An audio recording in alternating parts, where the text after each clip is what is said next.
The Sun by Lois Lowry, Chapter 4. Then the occasion came.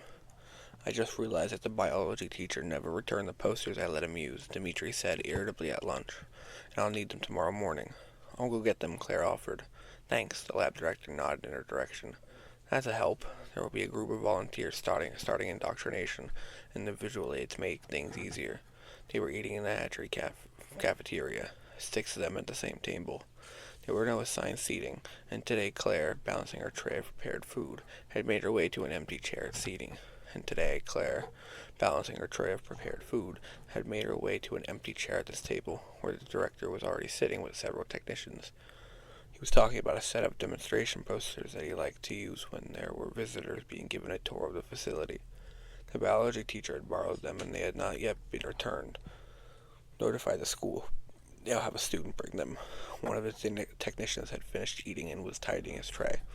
And they'll chastise the teacher, he added, with a malicious chuckle as he stood. No need, Claire said. I have another errand over that way. It'll be easy for me to stop by the school. That wasn't really a lie, she told herself. Lying was against the rules. They all knew that, abided by it, and she hadn't made it up. The other errand she had mentioned, she only hoped no one would ask her what it was. But their attention was elsewhere now. They were crumbling their napkins, looking at their watches, preparing to return to work. It was her chance to look for Sophia. Her stop at the school was brief, and the biology teacher didn't recognize her. Claire had never studied biology. At 12, when the selections were being made and the future jobs assigned, the children's education took different paths.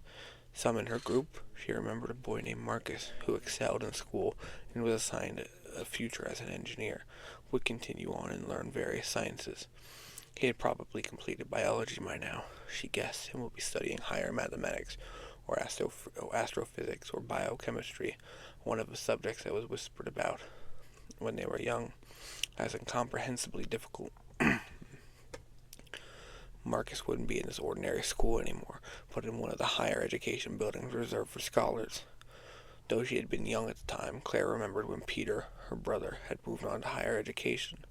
Maybe Peter had even learned biology in school, but then he had been transferred over to the law buildings for his clerkship and studies.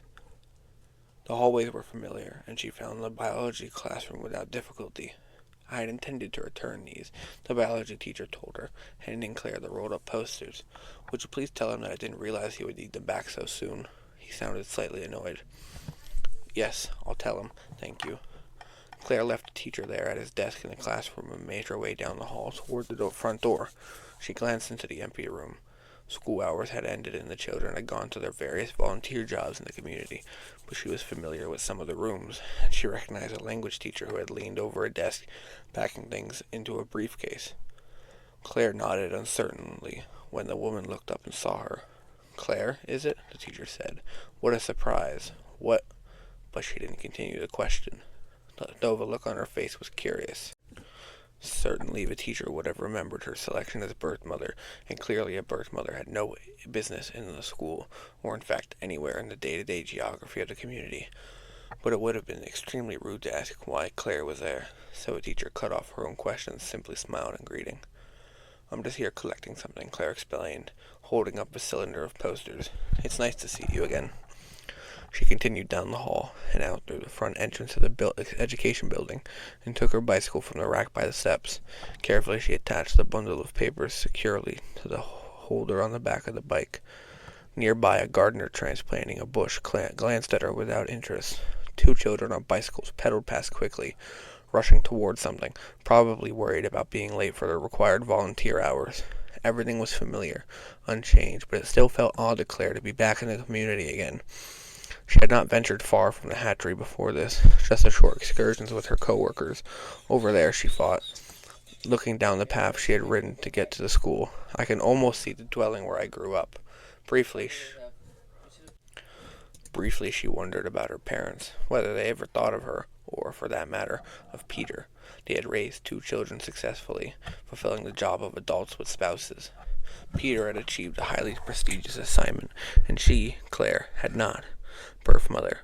At the ceremony, standing on the stage to receive her assignment, she had not been able to see her parents' faces standing in the crowd, but she could imagine how they looked, how disappointed they would have been.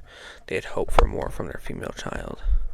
"There's honor in it," she remembered her mother saying reassuringly that night.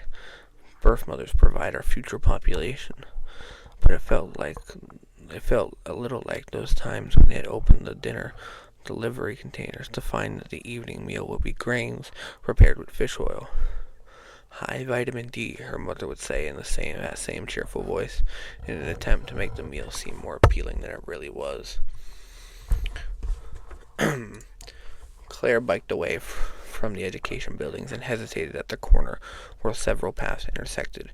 She could turn right and ride past the back of Law and Justice, straight along that path, and be back at the hatchery in a few minutes, but instead she continued straight, then turned left, so that the house of all the old, surrounded by trees, was just ahead of her. She turned right here and slowed her bicycle near the child care center, steering carefully around a food delivery vehicle being unloaded. Then she made her way straight ahead toward the nurturing center. It was surprising, she thought, as she approached the structure, that she had never spent volunteer hours there as a schoolgirl. She had often worked at the child care center and had enjoyed the time playing educational games with the toddlers and young children, but infants, they were called new children, had never interested her. Some of her friends and age mates had thought the little ones cute, but not Claire. From what she had heard described, they were endless work, feeding, rocking, bathing, and they cried too much. She had avoided during her hours there. Now, planning how she would present herself at the entrance to the nurturing center, Claire realized that she was excited and a little nervous. She heard what she might say when they went inside. To ask for Sophia would be foolish. Sophia would probably barely remember her. They had not been particular friends, but why else would she be appearing there, asking to enter? Not been Well, Claire decided abruptly she would lie once again, against the rules. She knew that. Once she would have cared. Now she didn't. As simple as that, and it was just a small lie. She wheeled her bicycle into the rack where several slots had been left open for visitors. Then she disengaged the rolled posters from the carrier and took them with her to the front door. Inside, a young woman sitting at a desk looked up from her papers and smiled at her. "Good afternoon," she said, politely, peering at Claire's name tag. "Can I help you?" Claire introduced herself. "I'm a worker at the hatchery," she explained. "We have those extra posters explaining the life cycle of salmon. I was wondering if you could use some to decorate your walls." If the young woman said yes, she realized she would have some explaining to do to the hatchery director, who was at this very moment expecting his posters back. But it was a pretty safe assumption that the answer would be no. Who would care about examining the growth of fish? Was it even that interesting to those who work with them? And indeed, the young woman smiled and shook her head. "Thank you," she said, "but we have specially designed equipment to engage the attention of new children. We don't deviate from the standard means of helping them to focus their attention span and to exercise their small muscles. Everything's pretty carefully calibrated by the experts in infant development." Claire nodded. "Interesting," she said. "I'm sorry I never volunteered here. I don't know much about nurturing at all. Do you ever let visitors have a tour?" The receptionist appeared pleased at her interest. "Never been here at all. My goodness, it's such a fun place. You should certainly take a look, since you're here anyway. Let me see who's on duty." She ran her finger down a list of names. "Is Sophia here?" Claire asked. "She was with my age group." "Oh, Sophia. She's such a diligent worker. Let me look. Yes, there's her name. Let's see if she's available." Summoned through the intercom by the receptionist, Sophia entered the front hallway from a corridor on the side. She hadn't changed much since they had both been 12, almost 30 years before. She was thin, with her hair pulled back under a cap, which seemed to be part of her uniform. Claire smiled at her. "Hi," she said. "I don't know if you remember me. I was at 12 when you were. My name's Claire." Sophia looked at Claire's name tag and nodded with a small smile of recognition after a moment. "We don't wear name tags," Sophia explained, "because the new children would grab at them. But I remember you. I think we were in the same math class." "I hated math. I was never very good at it." Claire made a face. Sophia chuckled. "I did pretty well, but it never interested me much. Remember Marcus? He got such high marks in math. He's in engineering studies now." Claire nodded. "He was always studying," she recalled. Sophia frowned and peered towards the small print under Claire's name on her name tag. "I forget what your assignment was," she said. "Your uniform is fish hatchery," Claire explained quickly. Good. Sophia didn't remember that she had been assigned birth mother. "And so what are you doing here?" "Hoping to get a tour," Claire told her. "Somehow I missed out on the whole nurturing section, and I have a little free time this afternoon." "Oh, well, all right. You can follow along and I'll explain things, but I have to work. It's almost feeding time. Come on, clean your hands first." Sophia pointed to a disinfectant dispenser on the wall of the corridor. Claire followed her example, rubbing her hands carefully with the clear medicinal liquid. "The youngest ones are in this first room." Youngest ones. That meant the most recent new children. Claire thought back and remembered which of her sister vessels had been preparing to give birth when she was dismissed. These would be their products. "We can't go into this one without changing the sterile uniforms, but we can look at them." Sophia pointed through a window to a spotlessly clean area filled with small wheeled carts, many empty. Two workers, a young man in a nurturer's uniform and a volunteer, a girl of 10 or so, were tidying things. She looked up at the window, saw the two observers, and smiled. "How many newest?" Sophia called through the glass. The volunteer held up 4 fingers. Then she moved to one of the cards and pushed it closer to the window, so Sophia and Claire could see. A card on the side had a gender symbol indicating female, and the number 45.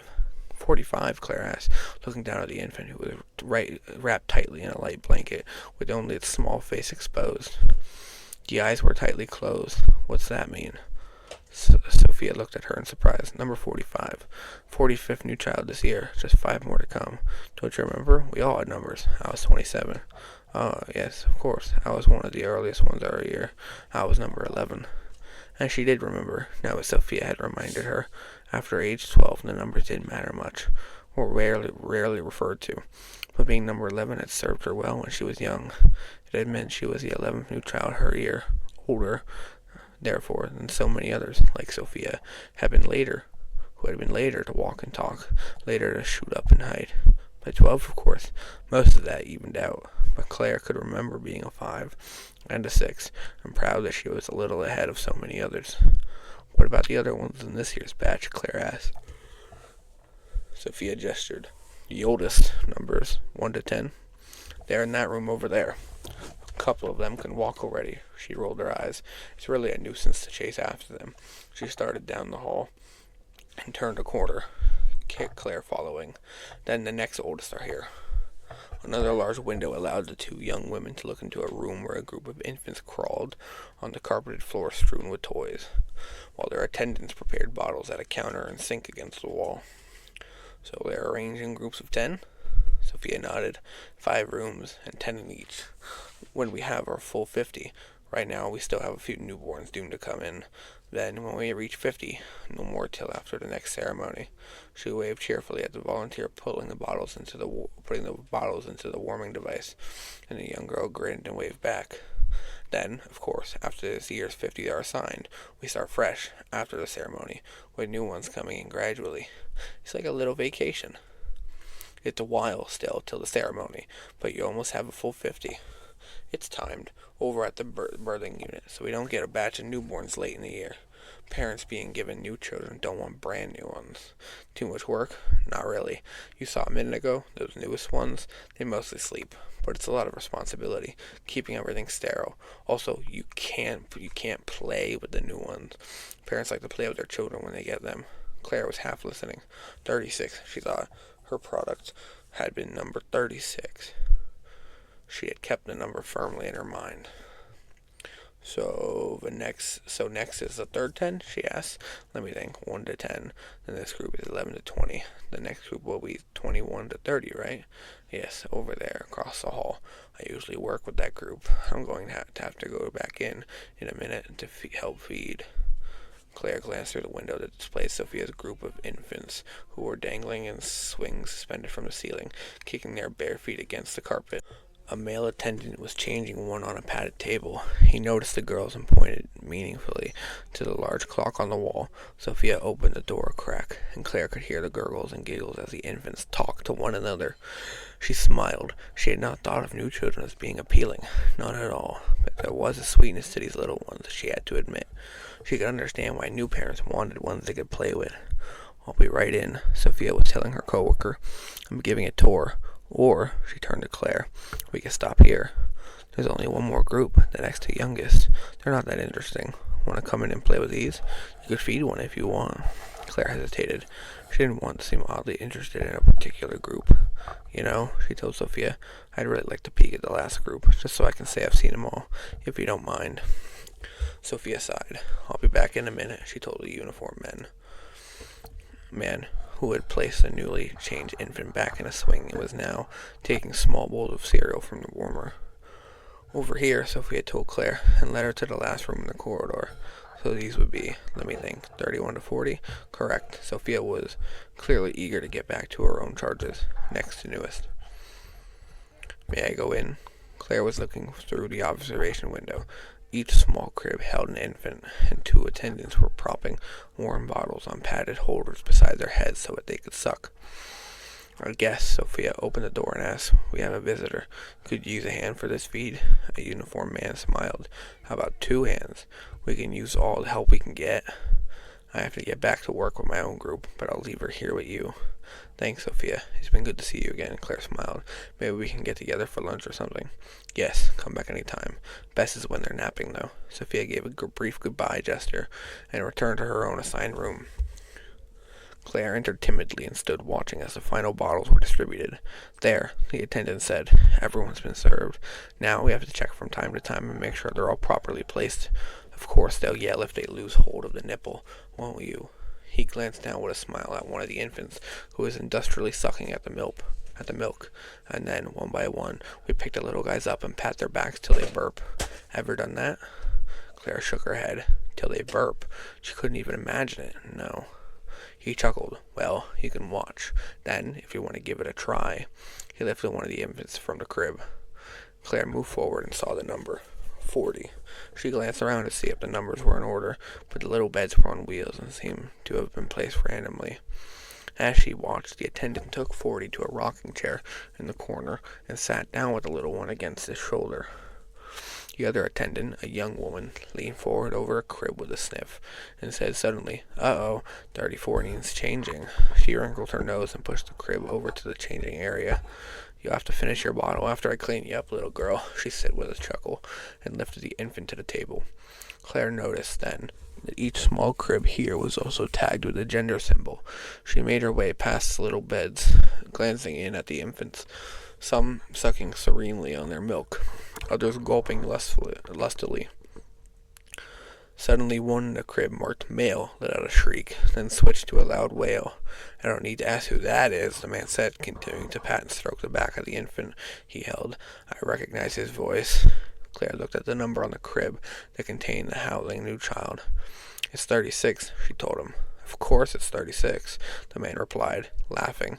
"It's always 36. Pick him up, would you? See if you can get him to stop screeching." Claire took a deep breath. She had never held an infant before. The man, watching her, sensed that he won't break. They are quite tough, actually. Just be sure to support his head. She leaned down. Her hands seemed to know what to do. They slid easily under him and found the way to hold his neck and head. Gently, Claire picked up her son.